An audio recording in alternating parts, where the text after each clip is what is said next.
नमस्कार। आज मैं आपके समक्ष होई माता की नई कथा सुनाने जा रही हूँ। 5 वर्ष पहले मैंने अपना प्रथम संस्करण दिया था, तो उसी के निरंतर में आज मैं आपको एक नई कथा सुनाने जा रही हूँ। एक साहूकार था, उसके 3 पुत्र थे और 3 पुत्र वधू थी। अब जो मंझली पुत्र वधू थी उसके संतान नहीं होती थी, तो जो बाकी बहुएं थी उनको ये लगता था कि ये हमारे बच्चों को देख के जो मंझली बहू है ये खुश नहीं होती, तो उन्होंने अपने परिवार वालों से परामर्श करके उस मंझली बहू को और उसके पति को एक अपने घर के बाहर जो थोड़ा सा स्थान दे दिया, एक घर बना दिया और साथ में छोटा सा खेत दे दिया और एक गाय दे दी, ताकि आप ये लोग अपना निर्वाह कर सकें, लेकिन वो हमारे बीच में ना रहें। अब ये दोनों बहुत परेशान थे, पति पत्नी, तो दोनों अपना जो गाय का दूध वगैरह बेचते और उससे अपना गुजारा करते। और साथ में ही उसने क्या किया कि जो उसकी खेत में थोड़े से पेड़ वगैरह थे, उनकी जो लकड़ियां झड़ गई, उसने किसी तरह एक नाव बनाई, क्योंकि उसने गुजारा तो करना था, तो नाव पार, नदी पार करवाता था। उस अपनी नाव के द्वारा शहर में लोगों को लेके जाता था, जो शहर में लोग अपनी सब्जियां, फल या कोई और वस्तुएं बेचने जाया करते थे। लेकिन उसके खेतों में ना तो फसल होती थी और ना ही उन लोगों के संतान थी, तो वो दोनों बहुत दुखी थे। तो एक बार क्या है, कुछ साधु महात्मा उनके गांव में आते हैं और उन्होंने शहर जाना होता है, कथा प्रवचन करते हैं और उनको कहते हैं कि तुम हमें अपनी नाव से शहर भेज दो, अपनी नाव से नदी पार करवा दो। लेकिन वो सोचता है कि इतने साधु महात्मा आए हैं कि वो अपने पहले घर ले आता है उनको, और उनकी बड़ी सेवा करता है और उनके पैर धोता है और उनको अपनी व्यथा बताता है कि हमारी संतान नहीं होती, जो भी हमारी संतान होती है वो 8वें दिन उसकी मृत्यु हो जाती है, और हमारे खेतों में भी जो है वो फसल नहीं होती। तो हम लोग बहुत दुखी हैं, हम समाज से जो है तिरस्कार के रूप में हमें जो है ये देखते हैं सब लोग। तो साधु महात्मा अपना देखते हैं कि क्या बात है, वो ध्यान लगाते हैं, तो वो हंसने लग पड़ते हैं। उसकी पत्नी को बोलते हैं कि तुम ये कैसे कह रही हो कि आपके संतान नहीं होती, आपके तो संतान थी। तो वो उसकी पत्नी कहती नहीं, हमारे तो संतान होती है लेकिन उसकी मृत्यु हो जाती है। तो साधु महात्मा कहते हैं कि तुम ये जानती हो कि संतान आपकी क्यों नहीं बचती? तो वो कहती है नहीं, मुझे तो ये बात नहीं समझ आई। तो वो कहते हैं कि पुत्री, आपके संतान जो थी आपने उसको कोख में मार दिया था, वो लड़की थी, आपको लड़का चाहिए था, तो आप क्या करते थे कि पहले आप अपनी संतान को कोख से पहले मार देते थे। एक पुत्री को आपने नदी में बहा दिया, एक को आपने ये जो धरती थी उसको मार के उसमें दबा दिया। तो आपके जो कारण है संतान होने का यही है। आपको वो जो देवी माता है, जिस लड़कियों को आपने कोख में मार दिया या उसको जन्म से पहले जीवन का अधिकार नहीं दिया, उनका श्राप है कि आपके जो संतान है वो उसकी मृत्यु हो जाती है।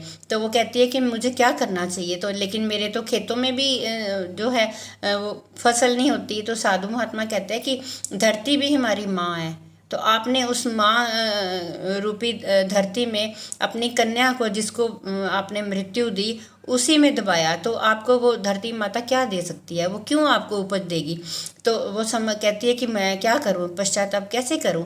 तो वो साधु महात्मा कहते हैं कि आप किसी सबसे बड़ी बात तो ये है कि दुर्गा माँ की सेवा करो और उनसे प्रार्थना करो, और साथ में ये है कि अगर आपको कोई गोद बच्ची देते हैं तो उसको ले लो, उसको पालो अपनी संतान की तरह। संतान तो संतान होती है, चाहे आपकी कोख से हो या आप उनको वैसे लो। तो वो कहती है ठीक है, वो अपने सारे सगे संबंधियों को कहती है कि मेरे को अपनी कोई पुत्री गोद में लेने दो, लेकिन कोई नहीं मानता। तो वो बड़ी निराश हो जाती है, बड़े दुखी होते हैं। तो जाते जाते साधु महात्मा उनको आशीर्वाद दे के जाते हैं, कुछ उसके हाथ में कुछ बीज दे देते हैं और कहते हैं कि अगर तुम्हारी फसल जब भी अच्छी होगी तो सबसे पहले आप इस फसल की पूजा करना, और जब भी आपके संतान होगी, आपको जरूर होगी संतान, आप उनकी पूजा करना अगर देवी के रूप में आती है। तो वो कहती है ठीक है। तो एक बार वो सो रहे होते हैं रात को, तो वो क्या देखते हैं कि एक जो कन्या है उनकी रोने की आवाज़ आ रही है उनकी, जहाँ उनकी गाय बंधी होती है उस खोली में।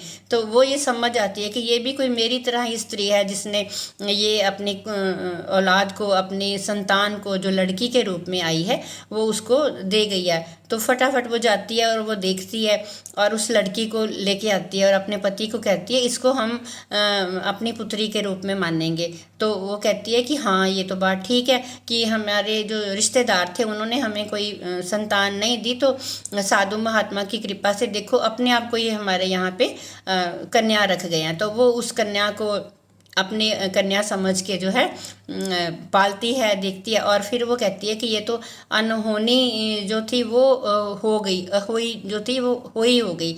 तो वो उसका नाम जो है अहोई रखती है।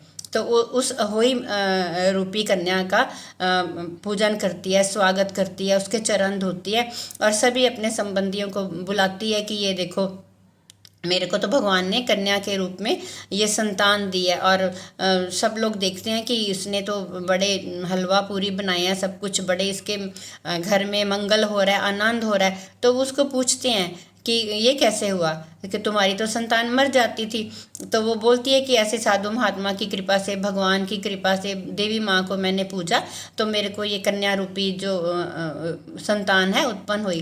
तो जब उसको साधु महात्मा कुछ दे के गए थे तो उसको समझ नहीं आया था। उसने कहा कि ये क्या है, ये तो बीज हैं। उसने अपने जो पखवाड़ा था पीछे वाला जो हमारा गांव का था उसमें फेंक दिए थे। लेकिन वो जब देखती है कि अरे उसमें तो कुछ उगा हुआ है। अब वो कहती है ये गांठें थी जो उन्होंने मुझे दी थी, तो ये क्या हो गया। तो वो देखती है वहाँ पे बहुत बड़े बड़े गन्ने उगे हुए हैं और साथ में जो बीज देके गए थे सरसों के बीज थे, वो सरसों का फसल हुई हुई है और मूली के बीज थे जो मूलियाँ हुई हुई हैं। तो उनके बात याद आती है तो वो अपने जो खेत से गन्ना और मूली लेके आती है। सबसे पहले उस धरती माँ की पूजा करती है जिसने उसको ये उपज दी और उस उपज की जो है पूजा करती है और साथ में उस कन्या रूपी अहोई माँ की पूजा करती है और सबको बताती है कि आज जो है अष्टमी है, अहोई अष्टमी है, इसलिए इसका नाम मैंने अहोई रखा है। और तब से वो जो है अपने हर वर्ष जिस दिन उसको कन्या प्राप्त हुई थी उस दिन अष्टमी थी, तो वो अहोई माता के रूप में उसको कन्या को मानती है और उसका व्रत रखती है उसकी अच्छे स्वास्थ्य के लिए। तो सभी को कहती है कि अपनी संतान की स्वास्थ्य के लिए, उसके मंगल कामना के लिए आप भी जो है अहोई माता का व्रत रखो और उससे आशीर्वाद लो और साथ में ये संकल्प करो कि हमें किसी का जीवन लेने का कोई हक नहीं। तो संतान चाहे पुत्र हो या पुत्री हो, संतान संतान ही है, आप उसको संतान के रूप में स्वीकार करो। और ये व्रत खाली पुत्रों के लिए नहीं है, तो हर घर में जो हैं बच्चे हैं उनकी किलकारियाँ गूंजें, पुत्र हो या पुत्री, उसके लिए आप उसकी मंगल कामना के लिए ये अहोई माता का व्रत रखें और सबके जो बच्चे हैं वो स्वस्थ रहें। इसी मंगल कामना के साथ मैं ये अपनी कथा पूर्ण करती हूँ। आशा है जो आपको अच्छी लगी होगी। धन्यवाद।